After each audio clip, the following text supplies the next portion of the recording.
Bonjour à toutes et à tous, merci de nous retrouver pour une nouvelle émission de 100% Quintet. Je me trouve à Vichy et je suis au bord de l'Allier. L'hippodrome se situe juste de l'autre côté puisque la grande semaine de Gallo a débuté en ce lundi et nous allons étudier ensemble l'un des deux quintets prévus au cours de cette semaine, celui tout d'abord de ce mardi 19 juillet sur l'hippodrome donc de Vichy dans la première épreuve du programme puisque vous le savez peut-être déjà à cause des fortes chaleurs annoncées, des chaleurs caniculaires, et bien France Gallo a décidé en accord avec la société de course de Vichy de repousser donc la réunion en nocturne. Et le quintet sera donc donné le coup d'envoi à 20h15 et les courses se dérouleront tout au long de la soirée avec un départ prévu pour la dernière aux alentours de minuit. Allez, on s'intéresse donc à l'événement du jour. Il s'agit d'un handicap disputé sur 3000 mètres avec 14 partants au départ puisqu'il y a un forfait, celui du numéro 13, groupe de Creux. Une course et un quintet que vous pouvez vivre en direct sur notre site pariturf.com en cliquant sur le live. Et vous savez que vous pouvez également vivre toutes les courses premium en direct sur notre site. On va tout de suite lancer le tableau des participants avec une première partie qui pourrait révéler le lauréat, à savoir l'As Mister Nino, qui en tout cas sera l'un de mes préférés. Le numéro 2, Good Question, une cartouche de Christophe Escuder, après avoir brillé au niveau supérieur, tente de trouver un second souffle dans les gros handicaps. Il pourrait intéresser quelques amateurs d'outsiders car en dernier lieu, malheureusement, ça n'a pas fonctionné à ce niveau-là. Le 3, Belgian Prince, vous le connaissez, c'est un cheval d'expérience, notamment dans les gros handicaps. Il avait d'ailleurs terminé 5e de l'édition 2021, il sera associé à Maxime Guyon. Le 4, Electron Libre, seconde cartouche de Christophe Escuder, associé à Anthony Crastus, est également susceptible de jouer les premiers rôles. Il est en regain de forme, il nous l'a démontré ces derniers temps. Le 5, Sasakia, je ne l'ai pas retenu, contrairement à ce que j'avais pu faire en dernier lieu. Elle m'a laissé sur ma faim. Je vais donc attendre qu'elle me montre quelque chose pour pouvoir lui faire confiance. C'est une pouliche de 4 ans, peut-être a-t-elle besoin de s'endurcir dans ce genre d'épreuve. Le numéro 5, c'est Fox Challenger, c'est un poulain qui est en progrès. Il reste sur 2 victoires, ses limites sont inconnues. On va en parler puisqu'il fait partie de mes préférés. Le 7, Almakadouri, ne doit pas être condamné sur son dernier échec. C'est un cheval qui certes n'a pas trop de marge de manœuvre dans les handicaps, mais qui est courageux. Le numéro 8, Gypsy Jet 7, c'est le troisième cheval présenté par l'homme de Calas, Christophe Escuder. Il tarde à retrouver son meilleur niveau et je parle surtout dans les gros handicaps quintés car c'est vrai qu'il était monté assez haut. Il a donc fallu un petit peu de temps pour qu'il redevienne compétitif. C'est un cheval qui souffle le chaud et le froid, donc il intéressera également les amateurs d'outsiders. Le numéro 9, Langres, un 4 ans en devenir. Je l'ai retenu parmi mes priorités. On va donc étudier sa candidature dans quelques instants. Le numéro 10, c'est Côté Jardin. Il avait fini 4e de l'édition 2021. Il va tenter évidemment de faire aussi bien, voire mieux. Le numéro 11, Eustache, attention à suivre. Le numéro 12, Never Give Way, pourrait également se révéler, même si en dernier lieu, elle nous a laissé sur notre faim. Le 13 est non partant, vous le savez. Le 14 et le 15 sont, en ce qui me concerne, des outsiders. Voilà, vous savez tout en ce qui concerne les forces en présence. On va désormais attaquer le papier.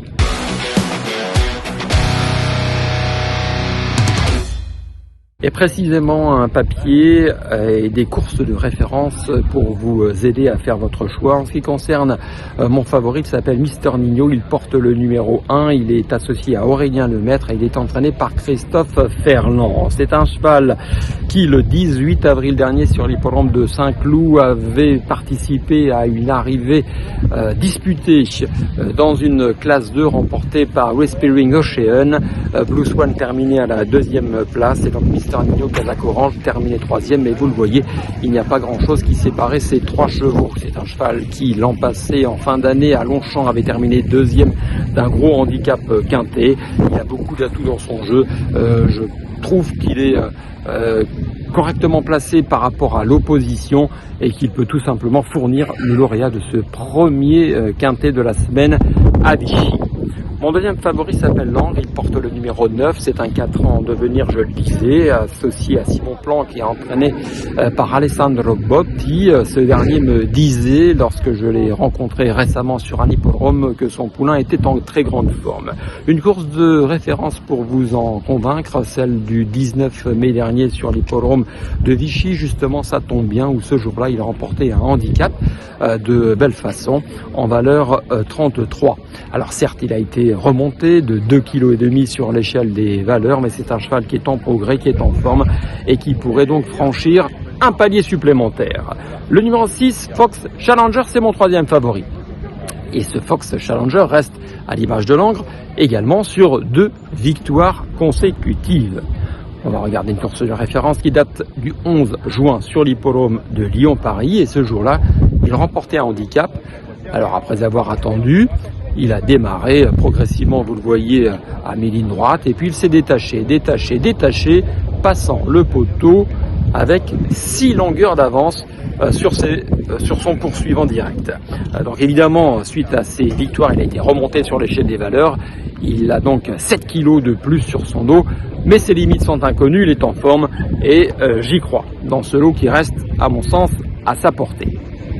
Le quatrième favori, c'est Electron Libre, le numéro 4. Alors lui, c'est un cheval d'expérience, c'est un cheval âgé de 7 ans, qui a été préparé par Christophe Escuder, qui sera associé à Anthony Crastus.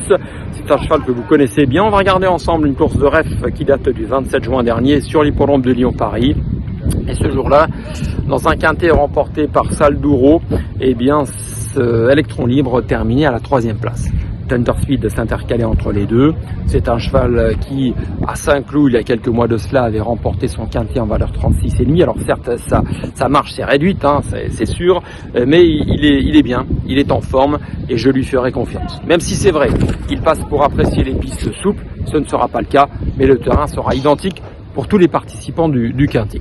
Donc voilà en ce qui concerne Electron Libre. Je termine avec mon 5e et dernier favori que nous allons étudier grâce à une course de référence, c'est le numéro 11 Eustache. Eustache est un 4 ans entraîné par Jean-Pierre Gauvin. On regarde une course de référence qui date du 14 mai dernier sur l'hippodrome de Lyon, où ce jour-là, il terminait justement 3e de Fox Challenger. Attentiste, il fournissait une belle fin de course. C'est un cheval qui avait gagné sur l'hippodrome Vichy-Soix le 21 juillet dernier. Donc attention, l'aptitude joue un rôle très important. 2400 mètres ce jour-là à parcourir en valeur 30,5. Il avait donc passé le poteau en tête. Alors cette fois-ci, le lot est un peu plus relevé. Les conditions sont certes différentes, mais c'est un cheval qui devrait, en se retrouvant sur l'hippodrome de Vichy, faire manifestement l'arrivée, j'y crois. Voilà en ce qui concerne mes 5 favoris. On va désormais enchaîner avec la rubrique Notre choix.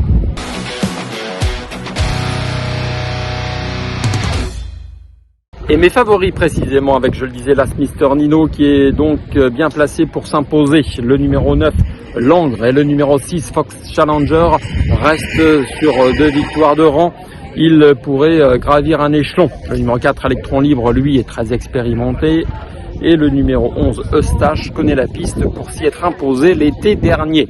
Si vous avez l'intention de faire des combinaisons élargies, eh bien on peut dire un petit mot donc aussi sur le numéro 2, Good Question, qui va tenter de retrouver eh bien son aura dans les gros handicaps. Le numéro 10, c'est Côté Jardin, 4e en 2021. C'est un cheval tenace, il faut y penser pour des combinaisons élargies. Ou encore le numéro 3, Belgium Prince, 5e en 2021. Et peut-être le 5, Sasaka, qui pourrait se rappeler à notre bon souvenir. Voilà en ce qui concerne mes préférés. On va désormais se quitter sur un conseil de jeu dans la 6e épreuve du programme, le 606 Glycandrine me semble bien placé en valeur 28 puisque Glissandrine, dans une épreuve similaire l'été dernier, eh bien, avait terminé deuxième en valeur 31. Donc tous les feux sont au vert et ce 606 Glissandrine ne me surprendrait pas en passant donc le poteau en tête. Voilà, c'est terminé. Merci de votre attention et merci de votre fidélité. Je vous souhaite un bon jeu à toutes et à tous et on se donne rendez-vous dès demain pour une nouvelle émission concernant le quintet de ce mercredi sur l'hippodrome de Vichy. Journée et soirée de Grand Prix, donc ne manquez pas l'événement sur notre site pariturf.com. Bye bye et à demain.